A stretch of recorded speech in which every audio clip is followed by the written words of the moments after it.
सौभाग्य केवल स्त्री के लिए ही नहीं कहा गया भाई। जहाँ सौभागिनी शब्द आया है वहाँ पर ये सौभागिनी का भाव तो ले लो। कल मैंने कहा था वैष्णव धर्म की परिभाषा बताऊंगा और मैं यहाँ पर कहना चाहूँ, अब तब तो कैमरा लगाएं तो तकवा कौन सुनेगा। इसका कैमरा छीन लो पहले, आपको डिस्टर्ब हो, सामने नहीं, किनारे बैठ के जहाँ मर्जी हो वहाँ। जहाँ पर महाराज अत्रि भगवान को अपने बहुत बढ़िया आव भगत करते हैं। चित्रकूट के पंचवटी का था वर्णन करने के बाद जहाँ ठाकुर जी निवास करते हैं और जहाँ भरत जी ने अपनी फणाव लेकर के चले गए अयोध्या, भरत का रहना बताया। भरत के रहने के बाद तुरंत वैष्णव धर्म की परिभाषा भी आ गई। कहते हैं भगवान आगे बढ़ते बढ़ते इंद्र के पुत्र जयंत को अच्छी गति दी और उसके बाद फिर क्या कहते हैं अत्रि मुनि के आश्रम में पहुँचते हैं।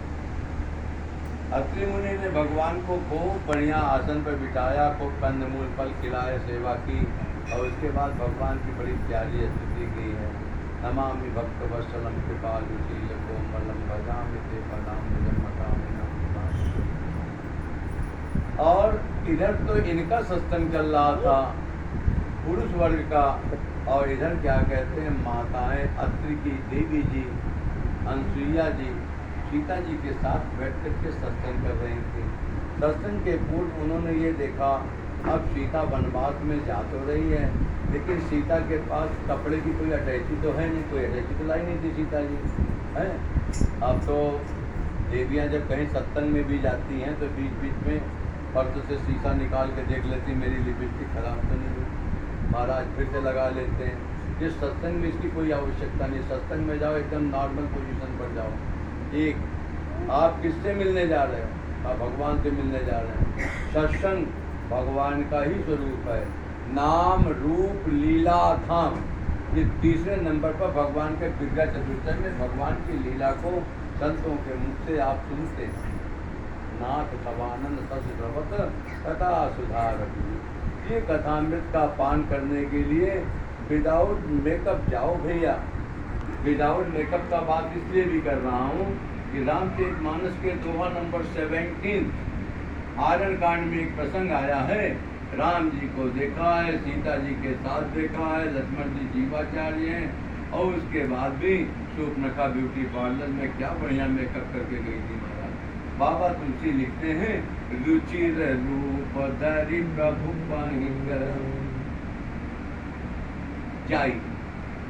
गई तो बाद में गई, जब लक्ष्मण जी ने दोबारा गया तो फिर गई लिखा है, लेकिन पहले जाई। कौन सा रूप जना के कहा? रुचिर रूप। आपने जो पढ़ा है मैं उसी पर आज चर्चा ही करूँगा। उसमें लिखा है विद्वन के श्रृंगार नवीना। शूर्पणखा विधवा है, विडो है, उसके बाद भी क्या कहते हैं बढ़िया ब्यूटी पार्लर में सज के जाती और ठाकुर के पास पहुंची है। ठाकुर ने कहा ओरिजिनल रूप में नहीं आई, इसलिए क्या करूं? कहा अहै कुमार मोर लग जाता, मेरा छोटा भाई कुमारगियों को सही रास्ते पर लगाने के लिए कुमार है। और कुमार का दूसरा अर्थ ये है मार का अर्थ होता है कामदेव और कु का अर्थ होता है जो उससे विपरीत हो। तो कामदेव को मारने में शंकर जी ही सक्षम है, इसलिए कहा शंकर जी के अंतावतार लक्ष्मण जी के पास चली जाओ। क्या बात। यहाँ और कहना चाहते हैं भगवान के पास जिस रूप में हो, किसी भक्त ने महात्मा ने कह दिया है खूबसूरती को जरूरत नहीं है सजाने की, उससे कह दो कि सादगी में कयामत होती है। सादगी में कयामत होती है। किसी भी अब आगे आओ, सौभागिनी का अर्थ एक दूसरा अध्यात्म जगत में ले लो। ये तो भौतिक जगत की बात हो गई भाई, बाबा तुलसी ने कलयुग के वर्णन में लिखा है। लेकिन अगर सौभागिनी के उस अर्थ में जाओ तो अनसुईया जी ने माता सीता को बहुत बढ़िया क्या कहते हैं दिव्य वसन ऐसे ऐसे वस्त्र पहनाए जो न तो कभी गंदे होते थे और न ही कभी जर्जर होते, मतलब उनको फटने के भी कोई चांस नहीं थे और न ही कोई गंदगी के, वो हमेशा नए नित नूतन। कहा लिखा है दीप प्रसन्न भूषण पहिराय, जे नित्य नूतन अमल नित्य सुहाए। नूतन, यानी अमल रोज सुहाए है ना? उसमें नई चमक आती थी, उसमें सर्फ एक्सल पाउडर नहीं लगता था, वॉशिंग मशीन का कोई काम नहीं था, महाराज वो वैसे के वैसे और चमकते जाते थे। और एक बात और बड़ी अच्छी याद आ रही है, वो ये आ रही है, माताओं आपके पास जब भी कोई सुहागिन स्त्री के पास सुहागिन स्त्री आती है, आप लोगों को चाहिए अपना सुहाग बांटना है। कैसे बांटना है? आप लोग थोड़ा सा अपना टिकड़ी निकालती, चूड़ी निकालती, उसको देती हो, कैसे बढ़ेगा बढ़ेगा। हमारे मनुष्य जीवन के लिए, हर भक्त के लिए यह लिखा पढ़ी में है कि किसका नेटवर्क बढ़ाओगे? का भगवान का नेटवर्क बढ़ाओ। किसका बढ़ाओ? भगवान का बढ़ाओ। बात कर लीजिए, कोई बात कर लीजिए। सीताराम जी, जिसका भी फोन आवे बाहर जाइए, बात कीजिए, कोई दिक्कत नहीं। तो कहते हैं ऐसे ही माता अनसुईया सती हैं और उनको ये मालूम है कि हमारे पास एक सुहागिन स्त्री आई है, हम भी कुछ बढ़ाएं। और उन्होंने क्या बढ़ाया है? उन्होंने सांसारिक चर्चा नहीं की है। आज की देवी सांसारिक चर्चा जो करती है, आज के पुरुष जो सांसारिक चर्चा करते हैं, हे भाई, सबके लिए यह एक मैसेज है कि जब भी चर्चा करो तो किसकी चर्चा करो? परम प्रीतम की। अरे आप तो मनुष्य योनि में है, सौभागिनी का शब्द है, सौभाग्यवान है। और आप एक बात का ध्यान दो कि हम मनुष्यों के जीवन के जितने भी यहाँ बैठे हुए, इसमें करीब करीब सभी नहीं तो 2-3 तो ऐसे ही हैं जो पोस्ट ग्रेजुएट होंगे, है ना? 4 बहुवचन में है, एक वचन में कोई नहीं है। उसके बाद भी अपने आप को इतना बुद्धिजीवी कहते हुए इस बात का डिटर्मिनेशन नहीं करते, ए भाई, हमारा ये गोल्डन अपॉर्चुनिटी किस बात पर है? सौभाग्यवान हम क्यों कहलाते हैं? इसलिए कहलाते हैं कि हमें यह समझने की क्षमता है कि भगवान ही मेरे अपने हैं। अन्य किसी भी योनि के जीव को, चाहे वो भैंस हो, चाहे वो कुत्ता हो, चाहे वो बिल्ली हो, चाहे वो गाय ही क्यों न हो, किसी को ये नहीं मालूम है कि भगवान ही मेरे अपने हैं। किसी को भगवान के भजन करने का अधिकार नहीं है, और अधिकार है भी तो वो भाग्यहीन है, वो कर भी नहीं सकता। और मैं आपको निवेदन करना चाहता हूँ कि पिछले जन्म का कर्महीन इस जन्म में भाग्यहीन बनकर के पैदा होता है। मनुष्य योनि में आने के बाद जो भगवान का भजन नहीं करता, वो कर्महीन होकर के 84 लाख योनियों में ऐसे भटकता है कि वो भगवान का भजन कर ही नहीं सकता, उसको भगवान ने गति ही नहीं दी। इसलिए कहते हैं यह सौभाग्यवान कौन था? कल ही हमने 7 तत्वों की व्याख्या की है, और उन 7 तत्वों में पूछा था, गरुड़ जी ने कहा था, पहला प्रश्न बताओ महाराज, सब ते दुर्लभ कवन प्रथम ही कहूँ नाथ मत दीरा, सब ते दुर्लभ कवन से। तो गरुड़ जी को बताया काकभूषण जी ने कि नैरतन सम नहीं कवन होते। तो आपको मनुष्य शरीर मिल गया, का जीव चराचर जाचते, इसी को कहा ये आपका गोल्डन अपॉर्चुनिटी है, इसी को सौभागिनी शब्द आपकी चौपाई है, ठीक है ना? कहा विभूषण ही ना। विभूषण क्या, सौभाग्य कैसे पता चलेगा? हे देवी, आप लोग अपना मंगलसूत्र धारण करती हो, आप लोग सुहाग चिन्ह मांग में लगाती हो, क्या बात है। जिसको सौभाग्य भगवान ने दिया हो, इतना लंबा सुहाग चिन्ह लगाओ, दूर से दिखाई पड़े, फिर उसमें शर्म किस बात की? जरा सा यही किक्का मार लिया मांग में, ज़्यादा नहीं करेंगे, साड़ी खराब हो जाएगी, बनारसी साड़ी बड़ी महंगी आ रही है, फिर उसको करना पड़ेगा। और महाराज, उससे आपका रूप सौंदर्य आपको लगता है खराब हो जाएगा, इधर उधर गिरेगा, महाराज वो बढ़ेगा। और उसका लगाने का ये मतलब नहीं कि आप उसको अपने लिए लगाती हो, आप इसलिए लगाते हो देवियों, उससे क्या कहते हैं, आपके सुहाग की उम्र बढ़ती है। ये बुढ़िया माता जी बैठी, इनसे पूछो, पहले माताएं यहाँ से शुरू करती थी, नाश्ता के कोने से, और यहाँ से यहाँ तक, जहाँ तक चुटैया का अंतिम छोड़ है वहाँ तक जाता था। अब तो मांग ही खत्म हो गई महाराज, है। तो कहने का तात्पर्य है कि आप अपने सौभाग्य को बढ़ा रही हैं, घटा रही हैं, आप जानो। लेकिन हम ये कहना चाहें, आप बुद्धिजीवी कहलाते हैं, उस राक्षस की बात करो तो वह नंबर 26 आरण कांड आओ भैया। प्रदीप जी खिला रहा है क्या? ऊपर ऊपर उड़ रहा है, ऊपर ऊपर तो नहीं उड़ रहा है, तो वह नंबर 26 आरण कांड कहता है, वह मारीच के पास रावण गया, महाराज कनक मृग बन जाओ, क्या करना है, सीता जी को हरना है। कहा महाराज उनसे युद्ध करने में कोई वो नहीं है, वो बहुत वीर हैं, और महाराज उनसे जाकर के क्षमा मांग लो, कोई दिक्कत नहीं, और बहस मत करो। उसने कहा उनसे तो बाद में क्या कहते निपटेंगे, पहले तुम्ही से निपट लेते हैं। मारीच ने क्या किया, मारीच ने कहा 9 लोगों से विरोध नहीं करना चाहिए, और वही उसने एक बड़ा प्यारा मैटर दिया। सोचा मैं भगवान के पास जाऊंगा, मारेगा ये भी, मारेंगे राम जी भी, ये मारेंगे तो हमारी दुर्गति हो जाएगी, राम जी मारेंगे तो हम तर जाएंगे। तो उसने भगवान को किस शब्द से नवाजा है वो हम आपको बताना चाहते हैं। अभी तक तो हम महिलाओं को कई लोग सोचते थे हमारे ऊपर महाराज जी आज काहे कह रहे हैं, आपका भी बता रहा हूँ, बाकी का इसी में आ रहा है। आप अपनी गति में फिलहाल थोड़ा सा सुभाग चिन्ह लगाते हैं, इनको सुभाग चिन्ह लगाने में बड़ी शर्म लगती है। ये लोग क्या करते हैं, महाराज कहा, उस मारीच ने, राक्षस ने कहा, निज परम प्रीतम देख लोचन सुफल करि सुख पाई। उस परमात्मा को केवल केवल प्रीतम नहीं कहा था, ध्यान से सुनना, परम प्रीतम कहा था। अब परम प्रीतम के पहले निज लगाया, केवल मेरे हैं और किसी के नहीं है।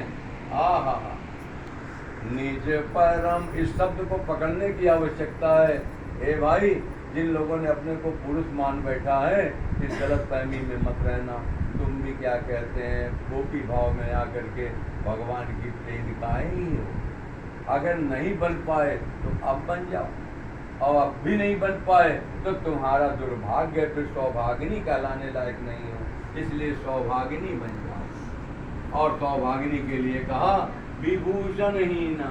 तो विभूषण का क्या अर्थ है, वही मैं भी बता रहा था कि सुहाग चिन्ह या आभूषण, आपके पास तुलसी माला होनी चाहिए, आपके पास सुहाग चिन्ह होना चाहिए। आपको देखने के बाद कोई जान ले आप किसी के हो गए। किसी कुमारी कन्या को देख करके कोई भी कह सकता है अभी ये कुमारी है, इसका मतलब अभी ये किसी की नहीं हुई। लेकिन किसी सुहागिन स्त्री को देख करके कोई लफंगा भी कह सकता है अरे इसकी तो शादी हो गई है, इसको जाने दो, ये तो अब चलो। हे भाई, मैं फिर कहना चाहूँ, किसी भी कब्रिस्तान में, किसी भी ऐसी जगह पर जहाँ पर आपको लगता हो कि यहाँ किसी से भय है या किसी से हमको जो है, अरे महाराज निर्बाध चले जाओ। आपकी वह निर्बाध गति भगवान के हो जाने पर फिर कहीं आप जब अपने मायके से आई, आपने जान लिया, पहले तो माना और फिर जान लिया। पहले माना था कि ये हमारा पति है, हाँ इसने हमारे सिंदूर लगाया, हमने इसका वर्ण किया पति रूप में, अब ये हमारे भोजन के, मकान के, हर चीज सारी जिम्मेदारी इसकी। अब आप फ्री हो गए, हाँ हाँ अब तो हमको एक स्वामी मिल गए। अरे देवताओं, आप भी अपने आप पर ये विचार करो, आप अभी तक किसी के नहीं हो पाए तो आप सौभाग्यशाली हैं या दुर्भाग्यशाली हैं, ये आप जाने। और कहते हैं विधवन के श्रृंगार नवीना। जो विधवाएं हैं, हम विधवा उनको नहीं कहते जिनका पति मर गया, जिनका पति जीवित है, निज परम प्रीतम देख ले। इनका परम प्रीतम तो है, कभी मरने वाला ही नहीं है, और उस परम प्रीतम को भूल करके विधवन के श्रृंगार नवीना, तो बढ़िया बोरो प्लस लगा करके बोरे होने का प्रयास करते, फिर भी नहीं हो पाते। वो बढ़िया डब साबुन लगाते, वो बढ़िया माखन का तेल लगाते। महाराज ये विधवा होने के बाद इस तरह का, अगर ये सौभाग्यशाली हैं, अगर ये सौभाग्य श्री से युक्त हैं, अपने परम प्रीतम को इस जीवन में अपना ही लिया, फिर तो इनका श्रृंगार, इनको मुबारक हो। लेकिन अगर ये ऐसा श्रृंगार ये विधवा स्वरूप में रह करके बनाते हैं तो बिल्कुल अच्छा नहीं लगता। विधवन के श्रृंगार नवीन। और इस बात को और आगे बढ़ते हुए अनसुईया जी कह रही हैं, ध्यान से सुनो। अनसुईया जी ने खूब अच्छे वस्त्र पहना है, सुहाग चिन्ह दिया सीता को, और उसके बाद कहने लगी मातु पिता भ्राता हितकारी, कामित प्रद सुनु सब राजकुमार। जितने भी स्त्री के संबंध हैं, स्त्री के संबंध में हे भाई गोपी भाव में अपने बाप को भी लिए रहना, बीच बीच में मैं बताता हूँ। सांसारिक भाव में आप इनको स्त्री मानते हो, अपने को पुरुष मानते हो, लेकिन एक बात बताओ, हमारे गुरु जी कहते थे कि अपने को विचार करो और इनके बारे में, तो इनके नाम के आगे तो देवी लगता, देवी, संध्या देवी, फलाने देवी। किसी पुरुष के आगे पवन देवता नहीं लगा, प्रदीप देवता, मित्र को फलाने देवता न। तो कहा इसका अर्थ क्या है? इसका अर्थ यह है कि यह देवियां तो अपने को देवी बना करके किसी न किसी देवता के अधीन अपना जीवन बिता देती हैं, और तुम लोग कब कब किसी के बने होंगे भाई? फिर बात को समझो बड़े ध्यान से।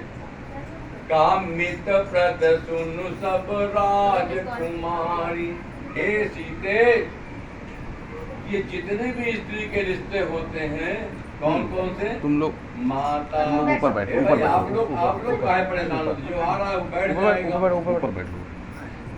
माता जी की रहते, तू इधर देखो, तुम जा हाँ, जब यहाँ से कथा समापन होगी सबको चाय पिलाना, सबको बाकायदा फॉर्मेलिटी करना, बाकी जो आएगा सब बैठने जगह बहुत करनी। खूब ध्यान से सुनो। स्त्री के कितने रिश्ते हैं?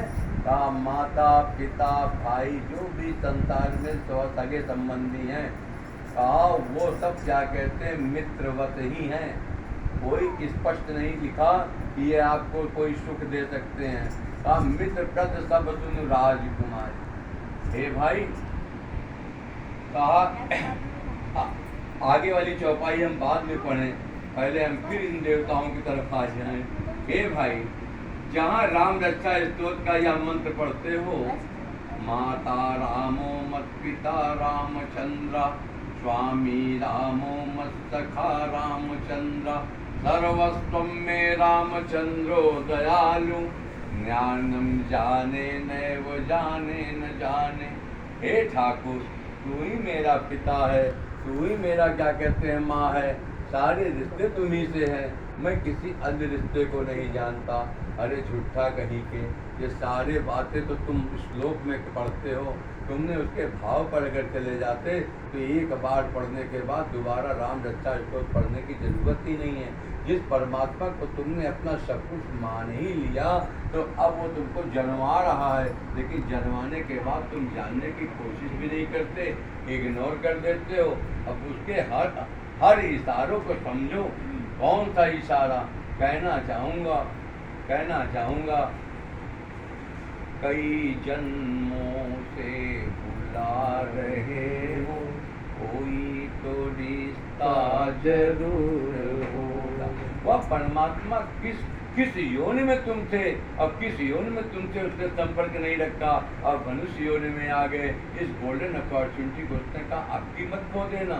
अभी कोई बच्चा हमसे पूछ रहा था, हमको याद है, साधना क्या है? हाँ,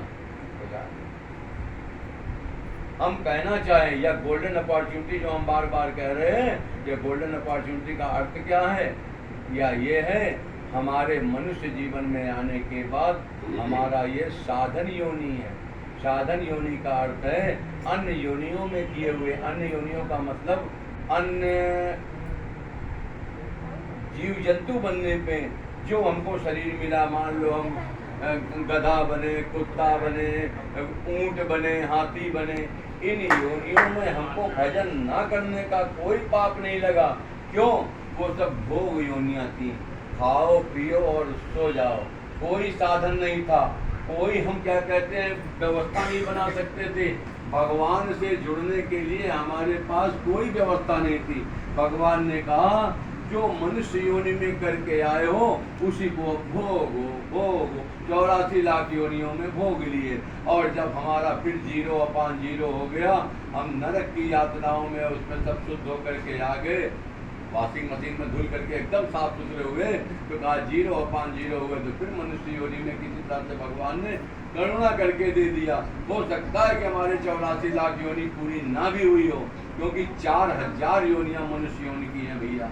तो 4000 में भगवान बीच में फिर उठा कर दे दिया, चल तूने अच्छा काम किया। कहा कौन सा अच्छा काम किया? क्या मान लो कुत्ते बने रहे, कोनो मंदिर की सीढ़ी पर कहीं के प्रसाद गिरा, लड्डू गिरा और हमने लपड़ लपड़ खा लिया। भगवान को बड़ा अच्छा लगा, अरे इसने तो मेरा प्रसाद खा लिया। भगवान ने कहा चलो कोई बात नहीं, अब तुमको हम मनुष्य बना देते हैं कि जरा सी कोई बात उसको पसंद आ गई, न जाने कौन सी बात पर दयानिधि रीझ जाते हैं। तो इसी पर कहा है कि कबहु को करी करुणा नर दे, करुणा नर दे। भगवान अकारण करुणा करके मनुष्य शरीर तो दे दे, लेकिन किस लिए दिया था? तू मेरा भजन करेगा। कहा ठीक है महाराज करेंगे। और कपिलोपाख्यान में आप लोगों ने भागवत में पता नहीं सुना कि नहीं सुना, हम तो भाई देखे हैं पढ़े हैं उसका बाकायदा अध्ययन। उसमें स्पष्ट लिखा है, भगवान कपिल माता देवहूति से उपदेश करते हुए कहते हैं, माता जब यह जीव माता के गर्भ में 6वें महीना पूरा करता है, उसके बाद उल्टा लटक करके माता के गर्भ में भगवान के हर पल भगवान का दर्शन करता है। कोई भी सेकंड खाली नहीं जाता भैया, हर पल। कहा कैसे करता है? कहा भगवान से कहता है, देखो आज माता जी ने वो आंवले का अचार खाया था, फिर क्या है आज चटपटा फुल्की खाई थी। कहा देखो ये सब पेट में हमारे शरीर में छाले पड़ गए हैं, माता ने जो मिर्ची खाई छाले पड़ गए। आपको मेरा कष्ट नहीं देखा जाता, मेरे कोमल शरीर में इतनी जलन हो रही है। भगवान कहते हैं क्या करें? कहा महाराज जल्दी से इस नरक से निकाल लो। आपके घर में सेप्टिक टैंक होगा, सेप्टिक टैंक, उस सेप्टिक टैंक में किसी को कहो ये लो 5,000 रुपया, 5 लाख रुपया, इसी में डुबकी लगाओ, डुबकी नंबर 1, डुबकी नंबर 2, डुबकी नंबर 3, 5 डुबकी लगाओ, क्योंकि 5,000 दिया हूँ। महाराज वो कहेगा 5,000 हमारा भी मिला लो, तुम ही डुबकी लगाओ हम चले। ये इतनी देर के लिए वो नहीं जा सकता। और भैया 3 महीना तक लगातार एक एक पल में कल्प के समान बिताता हुआ जीव उसी नरक में मलमूत्र में रहता है डुबकी लगाते हुए। किसी को नहीं मालूम है, इसमें बैठे हुए किसी को नहीं मालूम, केवल एक किसी उल्लू पट्टे को मालूम है, केवल हम ही को मालूम। और इसीलिए हमको आप चाहे संसार से डरा हुआ भी कर सकते हैं, हमें कोई तकलीफ नहीं, लेकिन हम अपने उस कण को, उस भगवान के किए हुए वचन को याद है। हम लोग बार बार कहते हैं दीन दयाल विश्वम्बारी हरो नाथ मम संकट। भगवान की प्रतिज्ञा याद है, तुम्हारा नाम दीन दयाल है, अपनी नाम की संभाल करो, नहीं तो तुम्हारा नाम खत्म हो जाएगा, कोई तुम पर विश्वास नहीं करेगा। अरे तुम पर धोखेबाज, पहले अपनी याद करो। तुमने माता के गर्भ में भगवान से कहा था प्रभु निकाल लो, बड़ी जलन हो रही है। भगवान ने कहा था क्या करोगे? मैं महाराज आपका भजन करेंगे। पिछले जन्म में किया था, नहीं महाराज गड़बड़ा गए थे, भूल गए थे, चलो अब की कर लेंगे। भगवान कहता समय आने तो वो भी देखेंगे। कोई नहीं जानता, इसमें बैठे हुए बहुसंख्यक लोग बहुवचन में हैं जो बिल्कुल इसको जानते ही नहीं कि हमने भगवान से ये वचन दिया था, ये वादा किया था। तो फिर भगवान को किस मुंह से कहते हो दीन दयाल संभारी हरो नाथ मम संकट भारी? तुम्हारे ऊपर कोई संकट नहीं है, तुम भगवान के हो जाओ। भगवान को आदेश देने की या भगवान से कोई एप्लीकेशन लगाने की, लिस्ट देने की आवश्यकता नहीं। ये है आपका सौभागिनी।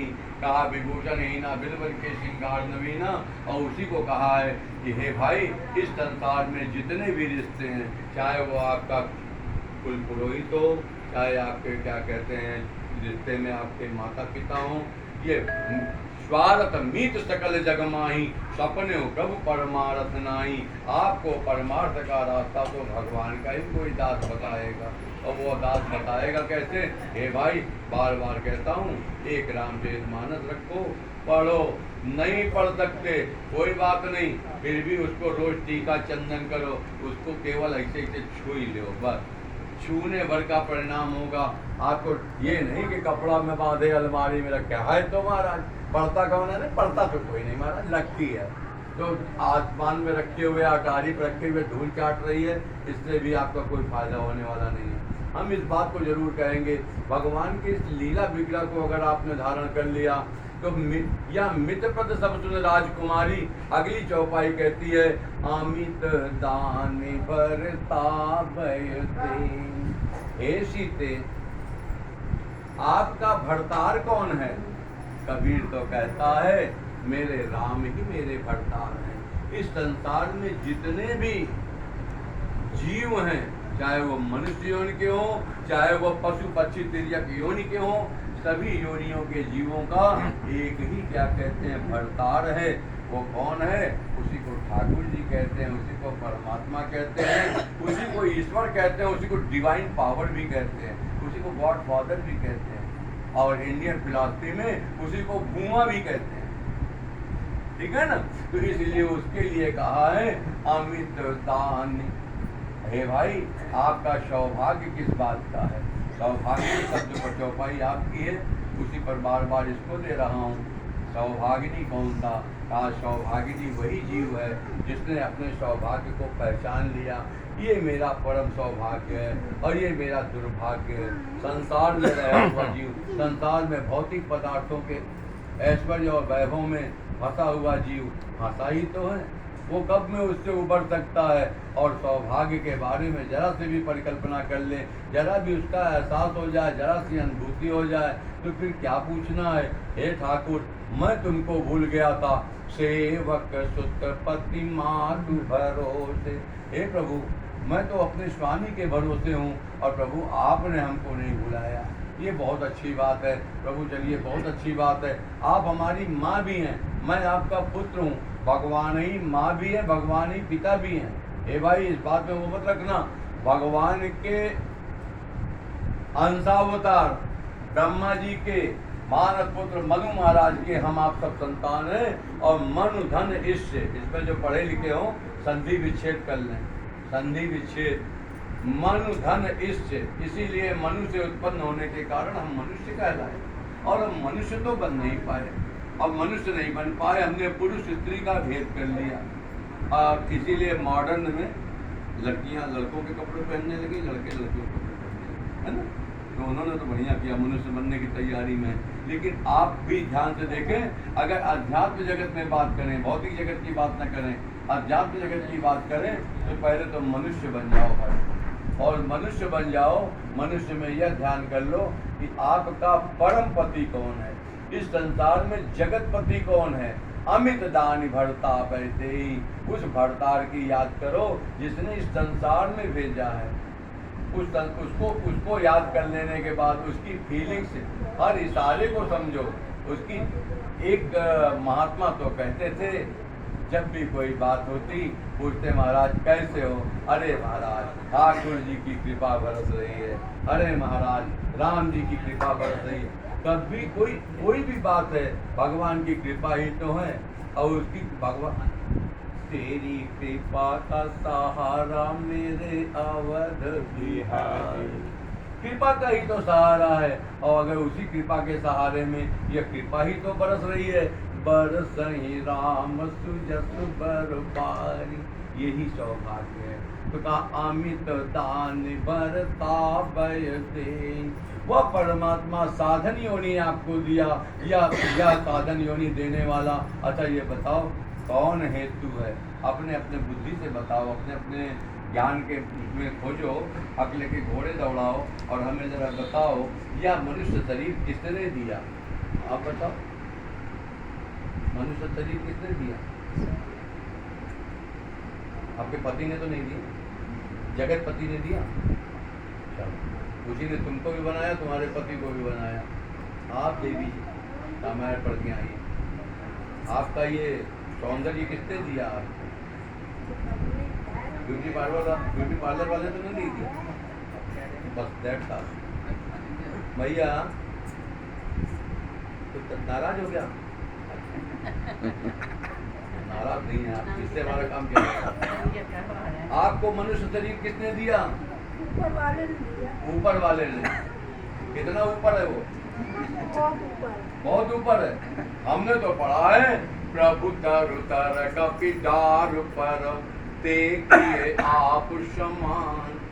2 नंबर 29 कहता है, भगवान पेड़ के नीचे बैठते हैं और अपने सेवकों को बंदर को ऊपर बैठाते हैं।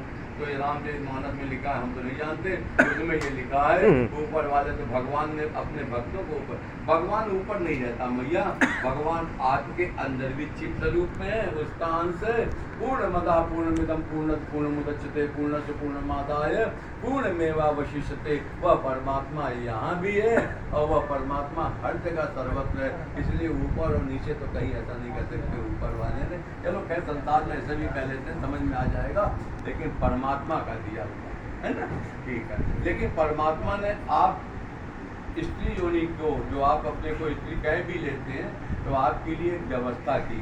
क्या व्यवस्था की? कहा भोग की प्रधानता के कारण आपको स्त्री योनि दे दी। कहा एक व्यवस्था देते हैं, एक केयर टेकर देते हैं, अपने अपने पतियों की सेवा करके आओ। मैं नहीं कह रहा हूँ, मानस में लिखा हुआ है ये प्रसंग, हम इसीलिए बताने जा रहे हैं, अपने अपने पतियों की सेवा करके आओ। एक केयर टेकर दे दिया और आपको सांसारिक पति दे दिया, इस सांसारिक पति की सेवा कर लेना तो हम अपनी सेवा आपको स्वीकार कर लेंगे, आपने मेरी सेवा की, ये भगवान मान लेता है। अब आप ये बताओ, हम 3-4 दिन से यही पूछ रहे हैं, आज बताओ किसने किसने पैर दबाया? ये तो दबाई, इसको तो जानते, यू आप पहली बार आई हैं? अच्छा, ये गलती पहली बार की आपने। आप अपने पति का पैर दबाती हैं? हम भाई साहब पास ही में नहीं है, वे दिल्ली में आए। वो दिल्ली में है। अगर जब आते हैं तो सेवा हो जाती है, बड़ी मेहरबानी। आप आज तो आई नहीं? नहीं, अच्छा सीताराम कैसी हो? आप रामायण पढ़ती हो? उधर मत देखो, हमसे उधर मत देखो। तो हमारी तो बहुत इच्छा होती है कि पति की बहुत सेवा करें, लेकिन हमारा पति कुछ ऐसा है, पता नहीं कैसे हमारे That's all. जैसा भी हो, अभी आ रहा है आगे, अभी आ रहा है, कोई दिक्कत नहीं, चलो, लेकिन करो, फिर भी करो, फिर भी करो, जैसा भी है। चलो देवी जी, मतलब की बात पर आते हैं। कहा अधम सोनारी, जो मैं कहने जा रहा था वो मैं नहीं कह पाया, तो अब कह देता हूँ। कहा जो स्त्री अपने पति की सेवा नहीं कर पाती है और किसी बाबा जी का चरण छू लेती है, बाबा जी छुआए भी लेते हैं, तो पहले तो बाबा जी तो नरक जाते ही जाते हैं, तो जा वो भी तो उसका जो काम है वो ठीक है। हे भाई, मैं ये कहना चाहूँ, अधम सोनारी जो सेवन से, जो पति, जो केयर टेकर आपको परमात्मा ने दिया है सांसारिक पति के रूप में, आपने जिसका वर्ण किया है, वही आपको इस संसार से मुक्त कराने वाला बन पाएगा। आगे देखो भाई, यदि वह क्या कहते हैं बिल्कुल राक्षस है, फिर भी उसके लिए बड़ी अच्छी अच्छी गति दी कि ऐसा भी पति चलेगा। कहा कैसे चलेगा? कहा वृद्ध, अगर आपकी शादी बेमेल भी हुई है, यदि क्या कहते हैं आपका पति 60 साल का है और आपकी उम्र 18-20 साल की है, तो कहा वृद्ध भी चलेगा, क्योंकि आपका पति है, भगवान ने आपको एक केयर टेकर दिया। इसी के माध्यम से मेरे पास आ जाओ। थ्रू प्रॉपर चैनल उसको कहते हैं। वकील साहब बैठे हैं और क्या कहते हैं, कोई पिटीशन फाइल करने के पहले उसकी ये देखी जाती है थ्रू प्रॉपर चैनल आई कि नहीं। अगर नहीं आई तो जज साहब फैलियाँ ऐसे फेंकते हैं, ले जाए है। और महाराज क्या कहते हैं, वो एक्सेप्टेशन में नहीं ली जाती पिटीशन। मेरा निवेदन यह है, आपकी किसी भी एप्लीकेशन को या किसी अपील को वो परमात्मा कैसे स्वीकार करेगा, जिसके लिए कहा यदि पति वृद्ध होगा तो भी चलेगा। महाराज रोग बस बहुत रोगी हमारा, जब से विवाह हुआ पांडु महाराज हमेशा रोग से ग्रसित थे, तो क्या उनकी देवी जी ने उनको सीताराम छोड़ दिया? नहीं, ये केवल कलयुग में सुना। और कहा जड़, आप पीजी हो वह नॉन मैट्रिक नॉन मिडिल भी हो, फिर भी चलेगा। जड़ हो, मूर्ख हो, चलेगा। धन ही ना, कई लोगों की नौकरी छूट जाती, व्यापार बंद हो जाता है महाराज, बड़े अपमानित होते घर से। अरे ना, ये भी चलेगा। धन ही ना, कहा अंधा है, कहा वो भी चलेगा। और ये तो भौतिक पदार्थ पहले बोला था, भौतिक व्यवस्था, अब अंदर क्या बताया, शारीरिक व्यवस्था। अंध, कहा अंधा भी चलेगा। बहरा चलेगा। क्रोधी है महाराज, हर समय नाक पे गुस्सा रहता है, हमेशा हमें ऐसा वैसा कहते रहते हैं। हम भी कब तक बर्दाश्त करें महाराज, बड़ा अपमान करते हैं कि चलेगा। अति दीना का ऐसे पति कर किए अपमान। हम इसलिए नहीं कह रहे हैं, हम आपको खुश करने के लिए आपकी चापलूसी नहीं कर सकते। हे देवियों, जिनके पति इस संसार में नहीं है, वो पति को चाहते कि अगर हमारा होता तो हम जरूर सेवा करते, और जिनके पति हैं वो उसमें यह डिटर्मिनेशन करेंगे करने लायक हैं भी कि नहीं। तो कहा ऐसे हूँ पति कर किए अपमान। तब तो आपने अपने कुमति कसिकु बेसता भावी, अयोध्या कांड के प्रसंग में कहा अन यही बात सूच जन भाव, जाए निकट नृप का मृदुपानी, प्राण प्रिया के हेतु ऋषानी। तो कहा कैसे सुन, मानव सरोज भुवंग भामिनी, विषम भाति निहारी, तू वासना रसना दसन पर मरम ठाहर देखई।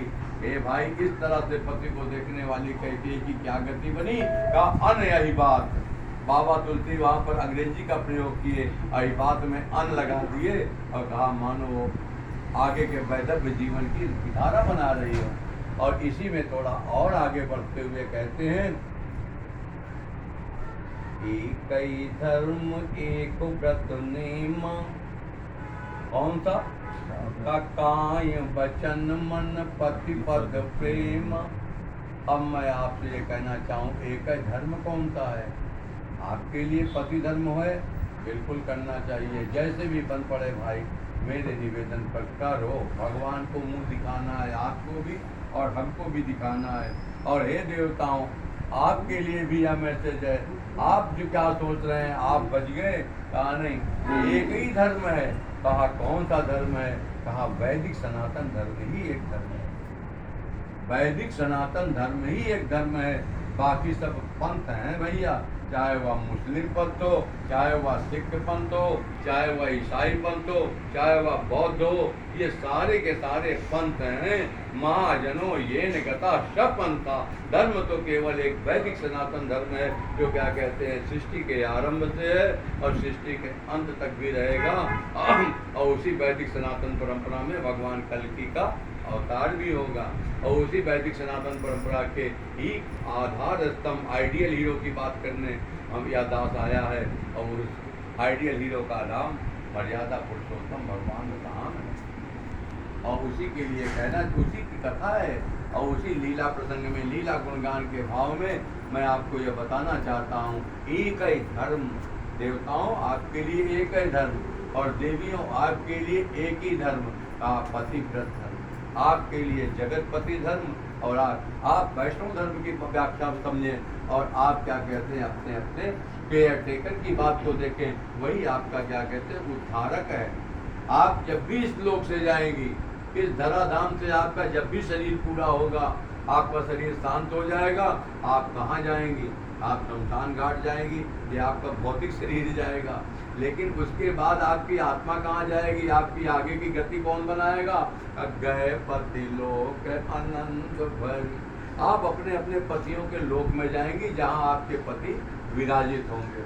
नहीं तो देवपुरी में निवास करते हुए तब तक प्रतीक्षा होगी। कभी कभी ऐसा होता है, आप पहले चली गई, पति यही है, तब महाराज कहाँ जाएंगी? तो कहा तब तक इंद्र के लोक में रहेंगी, और जब आपका पति जाएगा तो उसके आगे की यात्रा आप करेंगे। आगे सुनिए,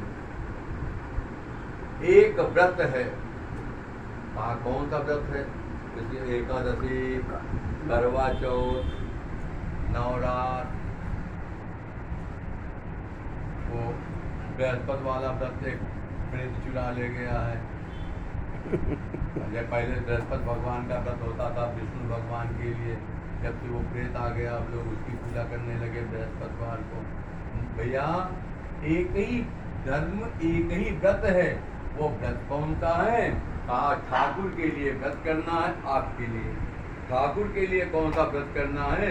उस जगतपति के व्रत के लिए वैष्णव धर्म का पालन करना है।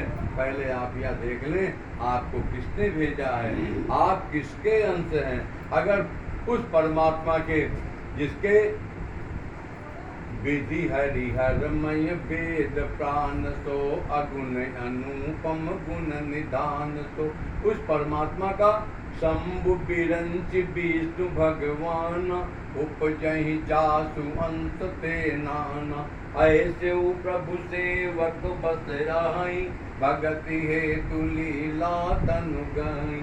ऐसे परमात्मा के लिए का एक व्रत करना है। और मेरी जानकारी में जितने भी व्रत करो, आप पतिव्रत धर्म करोगी या क्या कहते हैं ये भगवान के ठाकुर जी का जगतपति का व्रत करें, ये सारे व्रत जाकर के कहाँ मिलते हैं भैया? सारे व्रत जाके एकादशी में मिलते हैं। आप सोमवार का व्रत करो, आप शुक्रवार का व्रत करो, आप नवरात्र का व्रत करो, आप इतवार का व्रत करो, मंगलवार का करो हनुमान जी का, महाराज सारे व्रत जाकर एकादशी में मिलते हैं। जैसे एक मैटर में ही अलग अलग पिटीशन फाइल होती है और जज को याद आ जाता है कोर्ट को, इसमें फला भी वो महाराज ऑर्डर करता, सब पिटीशन एक में इंक्लूड हो जाती, सब इंक्लोजर बन जाती। हमारा निवेदन यही है आपका कहने का कि एक ही व्रत है। और कौन सा व्रत है? उस जगतपति का व्रत है। आपको सांसारिक पति का जिसको आपने वर्णन किया है उसका व्रत करिए। कौन सा व्रत है? पतिव्रत धर्म है। पतिव्रत धर्म की व्याख्या 2 जगह आई है मानस में, ध्यान से सुनो। मानस में 2 माताओं ने अपनी अपनी बिटिया की विदाई की। विवाह के बाद विदाई करते समय उन्होंने ये बताया था, आज की माताओं की तरह थोड़ी कहा था कि जाते ही सास की चाबी अपनी पेट में पहुँच लेना, ज़्यादा हो तो बताना, तुम्हारे बाबूजी को तुरंत भेजूंगी, फोन कर देना, और रोज व्हाट्सएप पर चिपकी रहना ना। ऐसी माता ने दो विदाई। शंकर जी की सास ने, मैना ने अपनी बिटिया पार्वती को विदा करते समय हुआ कहा है, करहूं सदा शंकर पद पूजा, क्यों? नारी धर्म पति देहु न दूजा। इसलिए भी वहाँ पर कहा होगा कि शंकर जी के ना तो कोई पिताजी और ना कोई वहाँ पर कोई परिवार नहीं था, एक सेपरेट फैमिली थी, तो सेपरेट जॉइंट फैमिली नहीं थी। उन्होंने कह दिया उनकी माता जी ने कि करें सदा शंकर पद पूजा। ठीक है, अच्छी बात। और माता जानकी की सुनैना जी ने भी विदाई की है। दोहा नंबर 333 बालकांड 333, उसके बाद की चौपाई ध्यान देना। उसमें माता सुनैना जब जानकी मैया को विदा करती हैं तो इतनी बढ़िया मैसेज दी महाराज। कहा है सास ससुर गुरु सेवा करें। किसकी सेवा करनी है? सास ससुर की करनी है और गुरु जी की करनी है। कहा पति की, कहा पति के लिए कुछ और कहा था, ध्यान से सुनो। कहा पति रुख लखिया यशु अनुसर। पति को कहना पड़ा और तुमने सेवा का भाव लिया तो क्या फायदा हुआ? हे देवी, पति को कहना भी ना पड़े कि मुझे 1 गिलास जल पिलाओ, होठ देख करके जान जाओ कि प्यास लगी हो। है? ऑफिस से आवे पहले थैला पकड़ो कि पहले उनका जो है पर्स पकड़ो कि हाँ लाओ, मोबाइल पहले सब लाओ, कि सबसे पहले उनके लिए 1 गिलास जल ले जाओ पहले। अरे महाराज, सेवा करने के लिए कहने की जरूरत नहीं। पति रुख लकी आयसु अनुसर। उस जानकी मैया को ये याद है कि हमारे पति का रुख हमको देखना है। और महाराज दोहा नंबर 101 और 102 अयोध्या कांड की वह चौपाई याद करो। भगवान जब गंगा जी के 101 पे ही है, कहा जैसे भगवान इस पार गंगा जी के उस पार उतर गए और केवट ने लंबा लंबा भगवान को प्रणाम किया।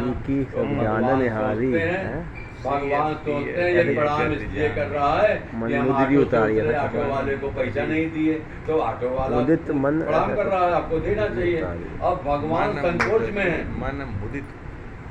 भगवान संकोच में है। क्यों? अरे मुझको इसको देना चाहिए, मेरे पास कुछ है नहीं। और माता जानकी को अपनी माता का, मायके का वो याद है कि पति रुख लखी। तो पति रुख को लखा तो क्या किया? बाबा तुलसी लिखते हैं, एक एक शब्द को ध्यान से सुनना। प्रिय, अपने प्रीतम के ही हृदय की बात जानने वाली वह जानकी मैया।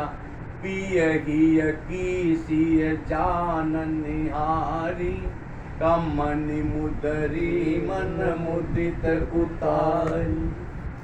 आज की कोई देवी होती तो कहती बनवाया तो एक कम नहीं जौन मायके ले रहे बोले अल्लाह अल्लाह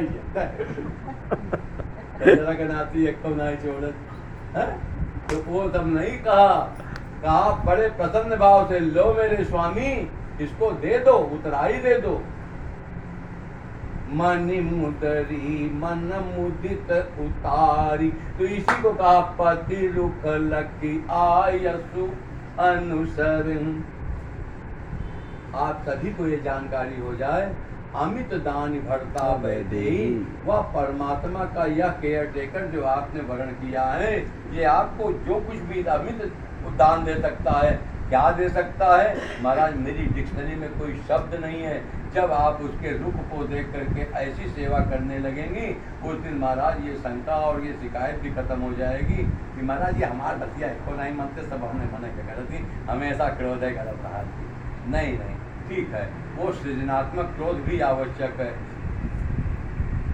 भगवान ने स्वयं सुंदरकांड के 2 नंबर 57 के बाद कहा है बोले राम सको 2 नंबर 57 पे ही है बोले राम सको पतव भय बिनु होई न। आपको जानबूझ करके नहीं डरवाते किसी भी देवी को यह शंका ना हो मेरे पति मेरे ऊपर बहुत क्रोध करते हैं। नहीं महाराज जी हो सकता है कि सृजनात्मक व्यवस्था में परिणाम की जानकारी उनको है।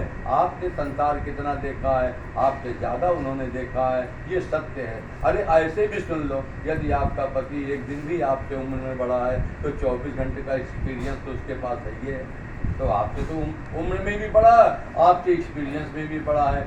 इसीलिए अमित दान भरता वैदेही इसी बात को लेकर के यहाँ पर कहा एक ही व्रत ठीक है ना पति रुख लखी आयत हूँ। ये व्रत अगर आपको हमारे यहाँ वैष्णव परंपरा में आप देवताओं के लिए बड़ा अच्छा मैसेज है। अभी हम एक जगह से होके आ रहे हैं चर्चा नहीं करनी है उसकी केवल बस अंदाज से समझ लो। पति रुख लखी आयत हूँ हे भाई हमारा पति बीड़ी नहीं पीता। हमारा पति जगतपति जिसको हम अपना परम प्रीतम मानते हैं ठाकुर जी को हमारे ठाकुर जी मान लो कोई ऐसा तामसी पदार्थ का सेवन नहीं करते और हमने उनको उसका भोग लगा दिया। मतलब हमने अगर प्याज लहसुन का या किसी ऐसी तामसी पदार्थ का अभक्ष्य पदार्थ का भोग लगाया और हम ये कहें हमारे ठाकुर जी तो पाते हैं। अभी एक जगह गए तो वहाँ उन्होंने कह दिया कि वो हम तो चाय पिलाते हैं अपने देवता को। तो हमने कहा आप अपने देवता को चाय पिलाते हैं हमारे यहाँ ये परंपरा नहीं है हम भगवान को भोग नहीं लगाते। अरे महाराज हम तो लगाते हैं। तो हमने कहा आप फिर वैष्णव नहीं होते। आप ये तो विचार करो सात्विक है कि राजस है। अरे महाराज तामसी पदार्थ को आप लगाने वाले होते कौन है। अगर आपने लगा भी दिया तो आपने क्या कोई पर्ची डाल करके लॉटरी सिस्टम से पूछा कि प्रभु आपकी क्या इच्छा है। अब नहीं पूछा तो यह दास तो करता है आपको पता है बगैर पूछे नहीं। इसको कहते हैं पति दुख लखी आयसु अनुसर। भगवान के परम वैष्णव धर्म में यह निवेदन है कि भगवान से पूछो। अरे महाराज कलयुग में मूर्ति कहाँ बोलती है। वो तो त्रेता में वो पार्वती मैया की मूर्ति बोल पड़ी थी और मूर्ति से माला गिर पड़ी थी। जानकी जी ने वो माला पहन ली और उन्होंने बताया करुणा निधान सुजानशील स्नेह जानत रावरो। तो कहा वो तो बोल पड़ी थी मूर्ति। अब कलयुग में कैसे बोलेगी। हाँ भैया अब भी बोलेगी। अगर तुम्हारी गति नहीं है तो 2 पर्ची बनाओ कागज की पर्ची बनाओ। एक में लिखो कि मेरी अनुमति है और एक में लिखो मेरी अनुमति नहीं है। दोनों पर्ची को मोड़ो दोनों पर्ची को फोल्ड कर दो ये ना हो कि अब देख पाए। और उसके बाद उस पर्ची को भगवान के सामने रखो और भगवान के सामने रख करके और आंखें बंद करो। श्री राम जय जय राम सीताराम सीताराम सीताराम। वो 2-4 मिनट जब तक तुम्हारी सांस ऊपर नीचे ना हो कबड्डी जितनी देर में सांस न टूटे कम से कम एक सांस में इतना कर जाओ। और उसके बाद भगवान से कहो प्रभु अपना आदेश बताओ हमको क्या करना है। और एक पर्ची उठा लो और उस पर्ची में जो लिखा रहे वही कर डालो। ये है पति रुख लखे आयत। ये है भगवान की इच्छा जानने का तरीका। और आगे सुनो कहते हैं व्रत बताया मैंने एक ही धर्म एक व्रत कहा नियम। हाँ कौन सा नियम कहा उस परमात्मा को आपके लिए पहले बता देता हूँ इसके लिए बाद में बता दूं। एक नियम है। कहा कौन सा नियम है? कहा जिस प्रकार से मेरे स्वामी प्रसन्न होते हो। तो वह नंबर 68 268 अयोध्या कांड में राम जी को भरत जी ने खूब आर्गुमेंट किए हैं, प्रभु लौट चलो, प्रभु लौट चलो, हम इतनी व्यवस्था, हम आपके बगैर नहीं रह सकते। लेकिन प्रभु स्वार्थ नाथ फिरे सबई का आखिरी में कह गए, प्रभु मैं हमारे अयोध्या वासी जितने आए हैं सबका एक स्वार्थ है, आप अयोध्या लौट चलो। लेकिन प्रभु यह स्वार्थ परमार्थ सार का, स्वार्थ और परमार्थ का सार क्या है? कहा प्रभु जे ही विधि 268 के बाद की चौपाई, कहा जे ही विधि प्रभु प्रसन्न मन होई। ये है नियम, प्रेम का नियम ले लो, अपनी प्रसन्नता के लिए नहीं। हे भाई, लक्ष्मण जी और भरत जी में जरा सा है, लक्ष्मण जी भगवान को नहीं छोड़ना चाहते। क्यों? इसलिए नहीं, वो इसलिए कि लक्ष्मण जी को भगवान के अतिरिक्त कहीं कोई सुख दिखाई नहीं पड़ता, इसलिए अपने सुख के लिए, यद्यप वो भगवान की सेवा में है, फिर भी अपना सुख भी ऊपर है। और भरत जी कहते हैं प्रभु हमारी जो भी गति हो हम भोग लेंगे, लेकिन जय विधि प्रभु प्रसन्न मन होई। जिस प्रकार से आप प्रसन्न हो, हे देवियों, आपकी बात पर आता हूँ। अगर आप पतिव्रत धर्म में हैं तो आपका यह नियम होना चाहिए कि मेरा चाहे बेटा रूठ जाए, चाहे मेरी बहू नाराज हो जाए, चाहे मेरी बिटिया मुझको सब महाराज अपने पति को कहे, उसी को कैसे प्रसन्न हो, जिस प्रकार से प्रसन्न हो, हे महाराज, उस सांसारिक पति का भी प्रसन्नता आपके जीवन के उद्धार का कारण बन जाएगी। और आपके लिए भी प्रभु देवताओं, जिस व्यवस्था में भी रहो, भगवान के लिए इतनी व्यवस्था बनाओ। ठाकुर ने सांस दी है, ठाकुर ने अनलिमिटेड क्या कहते हैं आपको भाव दिया, सोचने की क्षमता दी। खूब डीपली थॉट में जाओ, सोचो ठाकुर हमारे कैसे प्रसन्न होंगे, ठाकुर की व्यवस्था के, ठाकुर हमारे हमसे हम तो करते हैं, वन साइडेड प्रेम है, लेकिन ठाकुर हमसे प्रेम करते हैं क्या? अच्छा हमसे लेकिन प्रभु एक काम करो, हमको सारी चीजें प्रिय लागहूं ही राम, बार बार कहो प्रभु आप मुझे अच्छे लगने लगो, आप मुझे अच्छे लगने लगो। आपका पति आपके प्रति कोई द्रोह करता हो, आपको लगता है आपके भाव में आपको कहीं बिगाड़ हो गया, मेरा पति मेरे अनुकूल नहीं है, हे भाई भगवान से प्रार्थना करो, ठाकुर से प्रार्थना करो, जो भी पूजा करती, मंदिर जाती, जहाँ भी जाती, हे ठाकुर मुझे मेरे पति अच्छे लगे, मुझे मेरे पति अच्छे लगे, क्योंकि मेरा उद्धार कैसे होगा। और भैया वहीं से गति बन जाएगी। एक ही धर्म एक व्रत नेमा, का काय वचन मन पति पद प्रेम। हम बहुत गहराई में न जाएं। धर्म व्रत नियम, और यहाँ क्या कहा? काय वचन मन। ठीक है, 3 वहाँ भी है, 3 यहाँ भी है। अब हम अगर कंपैरेटिव चार्ट बनाएंगे तो लंबा टाइम लगेगा, लेकिन इतना जान लो कि भैया मन वचन कर्म में एक भी मिस ना हो जाए। वाणी से तुमने कह दिया तो तुम्हारा करवा चौथ बेकार हो गया, सुबह से शाम तक व्रत हो, 1 गिलास पानी भी नहीं ले सकते, आपको कहने की जरूरत नहीं है, ये वाणी का विषय हो गया और इससे आपकी सेवा में खोट हो गया।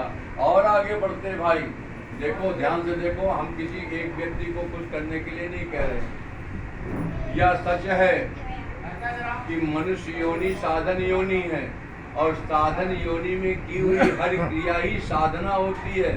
साधना की परिपक्वता, ध्यान से सुनो, साधना की परिपक्वता कैसे पता चले कि हमारी साधना पक गई?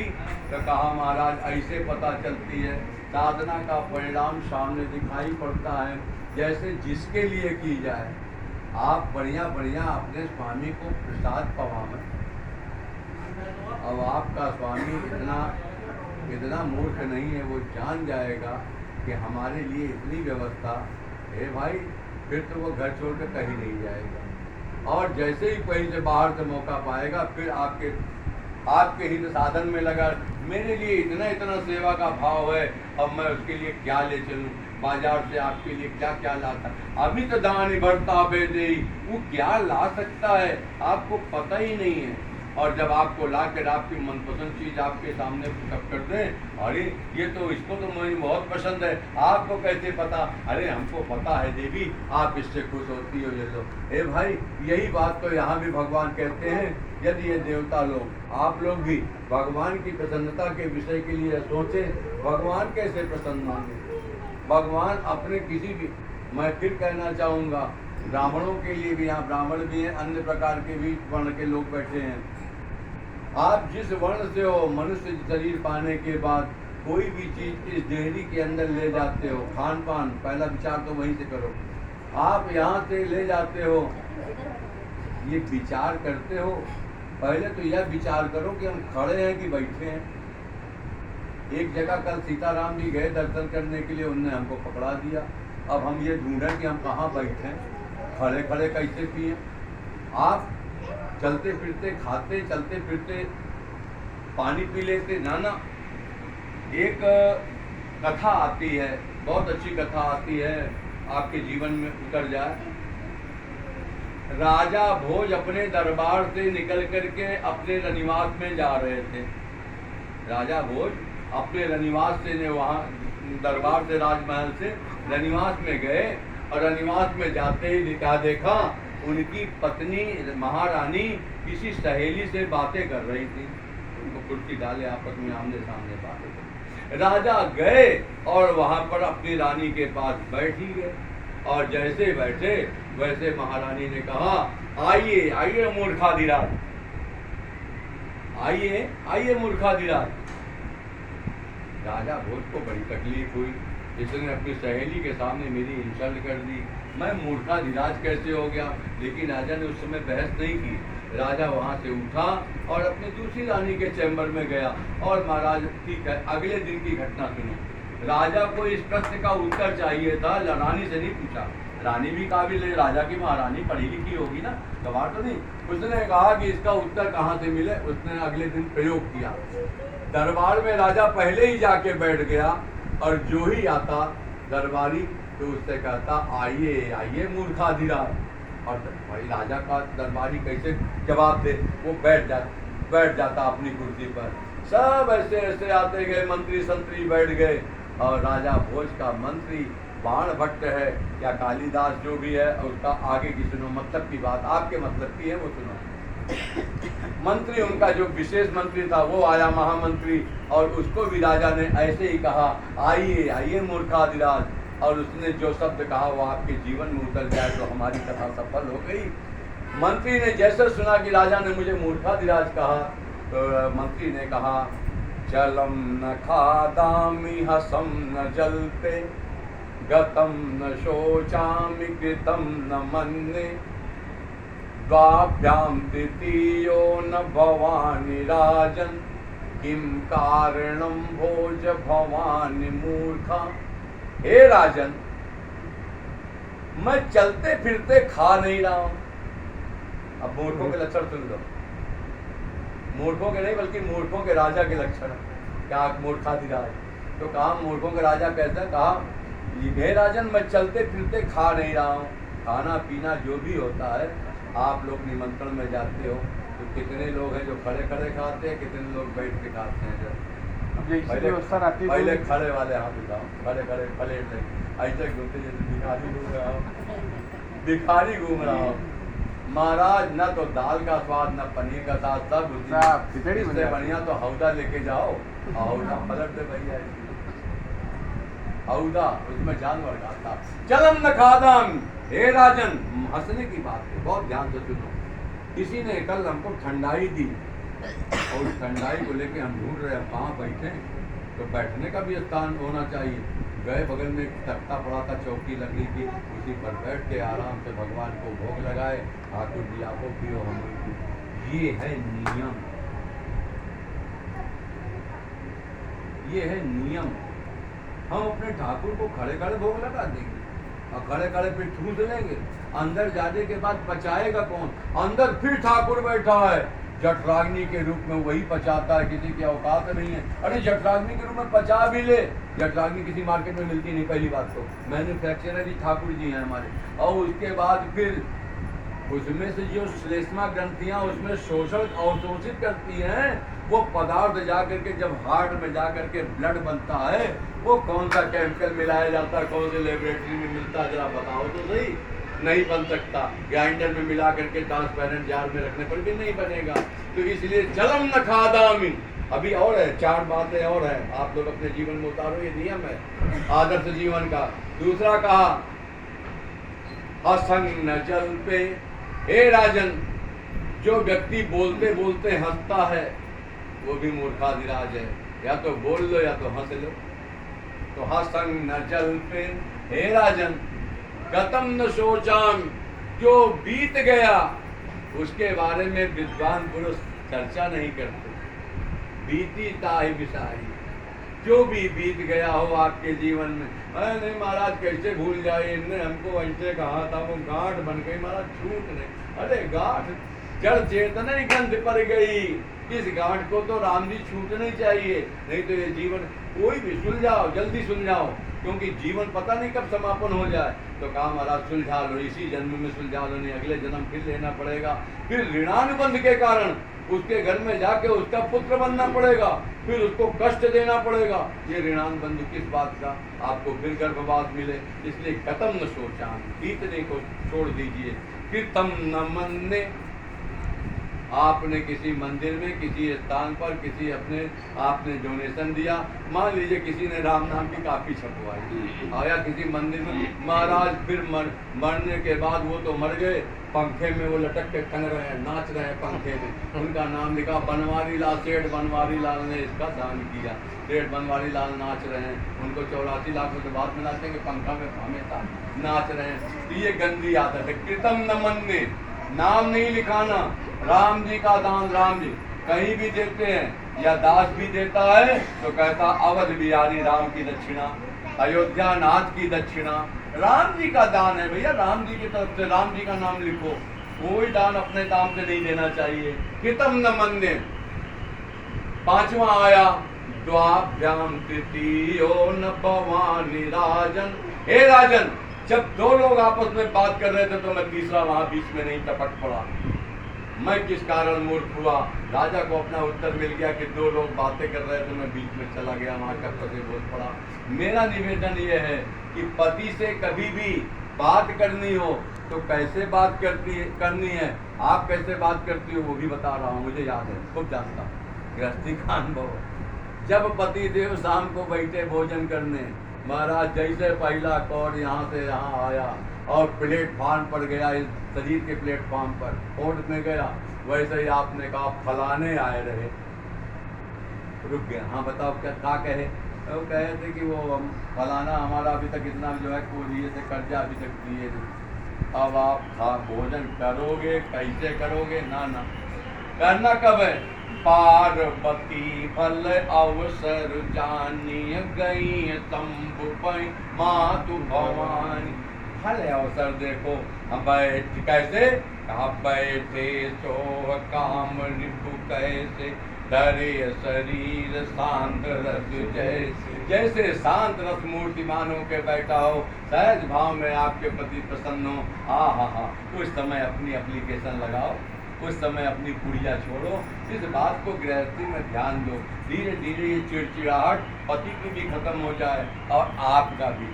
देवताओं, भगवान से कब क्या कहना है, भगवान से कब क्या व्यवस्था करनी है।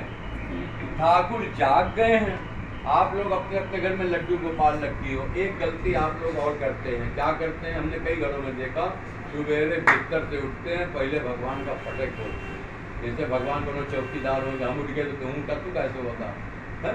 हम तो जागत है, तू कैसे होता?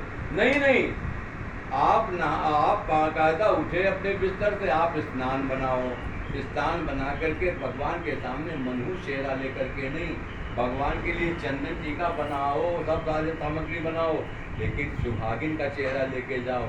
आप देवियों अपने अपने पतियों के सामने जाते हो तो महाराज सुहागिन का चेहरा लेकर के, सौंदर्य लेकर के जाओ, उजड़े चमन बन करके नहीं।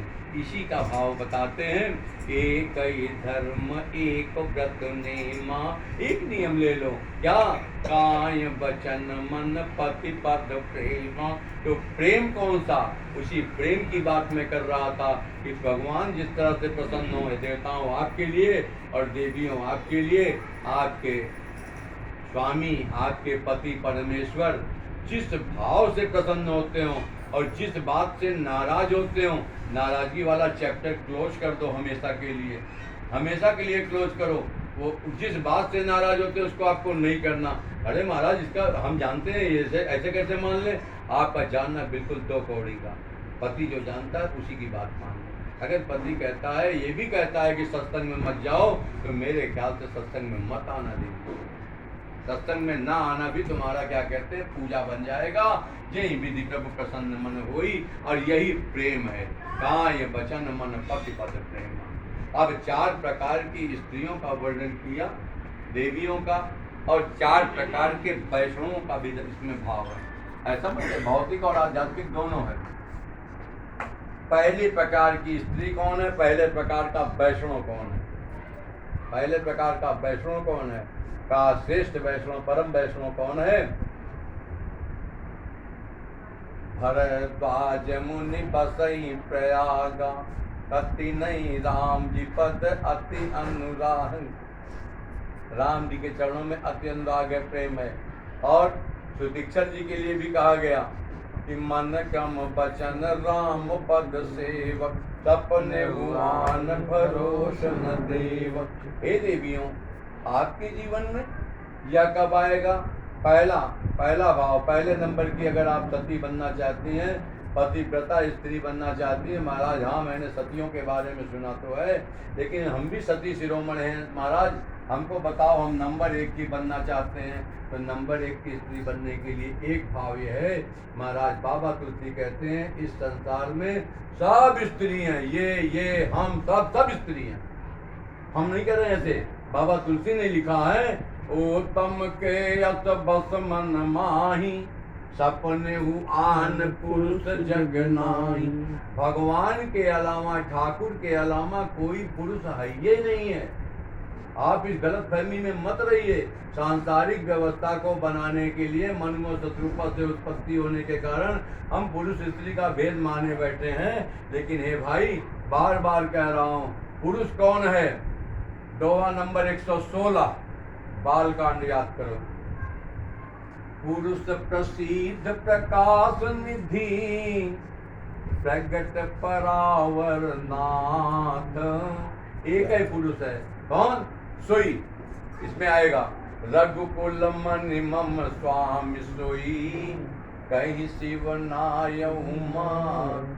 हे देवी, एक ही पुरुष है, बाकी सब स्त्री हैं। और इसी बात को कंफर्म करने के लिए शंकर भगवान गोपेश्वर बन करके, गोपी बन करके गए थे, या बताने के लिए कि मैं भी स्त्री हूँ देवी। और हे भाई, ये देवताओं के लिए मैसेज है, तुम भगवान की प्रेमिका कब बनोगे?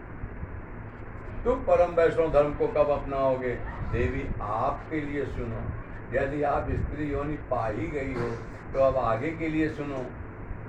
सपने हुआन पुरुष जग नाई। सपने का मतलब सुनो,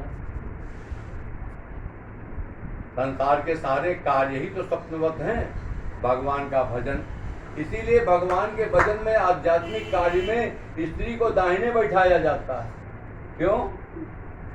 फिर बायां क्यों नहीं बैठाया जाता? आप तो बामांगी हैं। कहा इसीलिए बैठाया नहीं जाता। हे महाराज, पुरुष स्त्री का भेद वहाँ संसार में है, भगवान के कार्य में सदा भवानी दाई। श्री सीताराम, आगे हम कुछ नहीं बोलेंगे, समझ जाओ। आप लक्ष्मी हो देवी, इसलिए आप सांसारिक कार्य को छोड़ के जब भगवान के कार्य में आओ तो दाहिने बैठ जाना। इसी भाव से ही समझ लो, पुरुष तो केवल एक ठाकुर है। और हे भाई, सपने मान पुरुष जग नाही। मैं कहना चाहता हूँ, सपने का अर्थ है संसार के किए हुए सारे कार्य स्वप्नवत हैं। ठीक है ना। भगवान का भजन ही एक क्या कहते हैं जागृत अवस्था है। तो कहा फिर क्या कर स्वप्न में क्या करना है, कहा संसार के किसी भी कार्य को करते हुए इस बात का ध्यान रहे कि मैं अपने पति के साथ ही मार्केट जा रही हूँ, मैं अपने पति के साथ ही क्या कहते हैं अपने निवास में हूँ। जिस भी और तो और सपने की बात, जैसे आपने कभी ये देखा सपने में कि मैं, अक्सर लोगों को दिखाई पड़ता है सपना, आपने देखा होगा, हम भी देखते हैं, आप भी देखते हैं, हम जो देखते हैं वो आपको भी शेयर नहीं कर सकते। हम जो देखते हैं वो हमारे शिष्य जानते हैं, जो हम दिन में करते हैं वही हम रात में भी सपने में करते हैं। ये भाई जो आप दिन में करते हो वही आप भी रात को सपने में आएगा। तो जैसे आप सब्जी लेने गई किसी दुकान पर और फल उस सब्जी वाले से कहा जरा सब्जी तोड़ लो, और आपने सब्जी लेके घर आ गए और साथ में स्वप्न आया हम सब्जी लेने गए थे और दुकान पर क्या कहते हैं वो फलाने पड़ोसी बैठे थे। तो उस कहते हैं नंबर 1 की स्त्री क्या देखती है कि हम तो सब्जी लेने गए थे तो दुकान पर हमारे पति परमेश्वर ही बैठे थे, यानी सपने में भी उसने किसी अन्य पुरुष का दर्शन नहीं किया, वहां भी उसको अपने पति परमेश्वर ही दिखाई पड़े। ये नंबर 1 की स्त्री। और यह वैष्णव धर्म का पहला सिद्धांत कि इस संसार में हमारा कोई नाहित कर ही नहीं सकता। आप भी देवियों, आपके किसी भी व्यक्ति से, किसी भी रिश्ते से, महाराज जितने भी रिश्ते हैं, माता सीता के शब्द है काउंटर एफिडेविट में अयोध्या कांड में कि इस संसार में मातु पिता भगिनी प्रिय भाई, प्रिय परिवार सुहृद समुदाय, सास ससुर गुरु सजन सहाय, सुत सुंदर सुशील सुखदाई, का लेकिन जहाँ लगी नाथ ने अरुनाथ। जितने भी रिश्ते हैं स्त्री के, काप्य बिनुती तरनी होते ताते। जैसे दोपहरिया में निकलो तो सूर्य की किरण जलाती है महाराज, और कुआर के महीने में, चैत के महीने में सूर्य की किरण का जो तपन होती है, चमड़ी जल जाती है। काप तो सूर्य की किरण की प्रिय बिनुती तरनी होते ताते, उससे भी ज्यादा जलन होती है कब, जब पति न रहे तो ये सारे रिश्ते वैसे ही जलाते हैं। इसलिए है भाई यहाँ पर नंबर 1 की स्त्री के लिए कहा सपने हुआन पुरुष जगनाई। और आगे बढ़े, कथा लंबी हो रही है। नंबर 2 पे आ जाए जल्दी से। मध्यम, कहा ये नहीं चलता है, उत्तम तो नहीं बन पाएंगे महाराज, पार्वती सब नहीं बन सकती, सीता सब नहीं बन सकती, सावित्री नहीं बन सकती महाराज, कोई मिड लाइन का स्तर बता दो। तो कहा स्त्री के 3 रिश्ते होते हैं, 3 रिश्ते बना लो। मैं एक ऐसी स्त्री को जानता हूँ जिसने मुझको पिता बना लिया, ये मध्यम स्त्री है। आप भी भगवान की ऐसी गति में रहो भैया। 3 रिश्ते में किसी पर पुरुष को देखो, कौन कौन से रिश्ते हैं। मध्यम पर पति देखई कैसे, भ्राता पिता पुत्र निज जैसे। अगर बहुत गति बनी रही है, पराये पुरुष से बात ही करनी है, संबंध बनाना है, और उससे क्या कहते हैं बगैर बात किए नहीं रहा जाता, बगैर उसके पास बैठे नहीं रहा जा सकता। महाराज 3 रिश्ते हैं, बहुत पवित्र रिश्ते हैं, या तो भाई बना लो, या पिता बना लो, या पुत्र बना लो। अरे व्याख्याकारों ने, व्यास कथाकारों ने इतना बदमाशी की, इतना बदमाशी की, कह दिया राम जी के विवाह में जनकपुर की स्त्रियों ने अपनी अपनी रुचि के अनुरूप देखा था, और देखने के बाद महाराज को कहते हैं वो सब आकर के कृष्णा अवतार में गोपियां बन गई। ये भेद हम नहीं कर पाएंगे। जहां ये लिखा हुआ है नारी बिलो कहीं हरसी निज निज रुचि अनुरूप, जन सोहत श्रृंगार धरी मूरत परम अनु। तो वहाँ ये लिखा है निज निज रुचि अनुरूप। तो जनकपुर की स्त्रियां क्या आज के कलयुग की स्त्रियां रही होंगी कि हमको पति रूप में मिले, हमको उसमें मिले, तो महाराज महाराष्ट्र में आ गई। अरे ये ढोंग पता नहीं कब से व्यास लोगों ने पढ़ लिया। ध्यान से सुनो, उसमें स्पष्ट लिखा हुआ, उसी के थोड़ा पहले तो दोहे पे पढ़ो, लिखा है राम जी ने जब जनकपुर में प्रवेश किया तो क्या देखा, पूर्ण नर नारी सुभग सुचि संता। क्या संत के यही लक्षण होते हैं? क्या संत के यही लक्षण होते हैं कि वो पराये पुरुष को देख करके अपनी अपनी रुचि के अंदर कि हमको पति रूप में मिले? हो ही नहीं सकता। वहां की स्त्रियों ने क्या देखा था, सुनो हम बता रहे हैं। कहा पुर नर नारी सुभग सुचि संता और धर्मशील ज्ञानी गुणवंता, सब धर्मशील आचरण वाली थी। तो उन्होंने क्या किया होगा?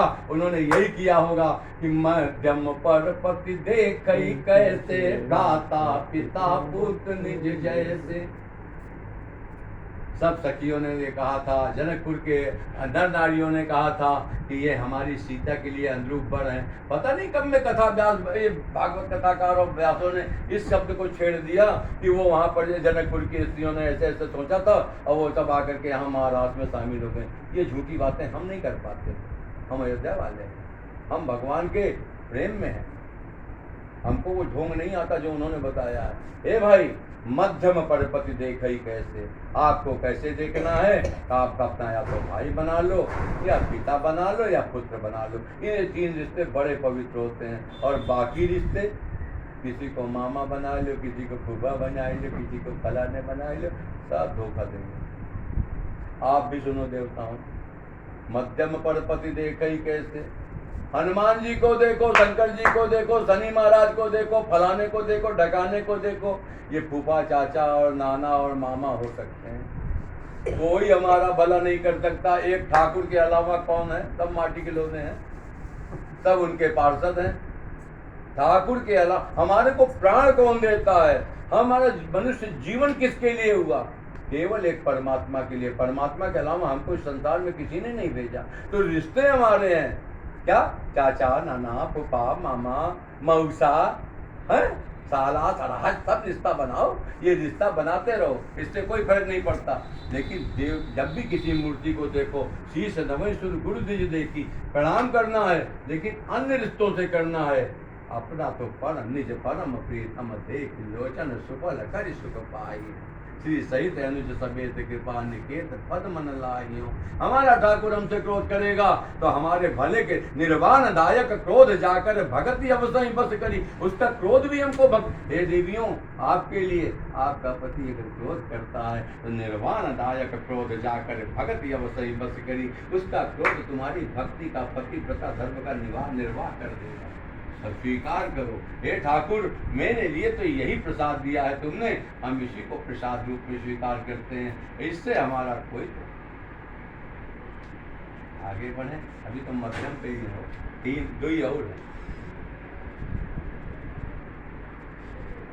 धर्म विचार समुझ कुल रही तो निकृष्ट सुति अस कहीं। तीसरे नंबर की नहीं कहूँगा।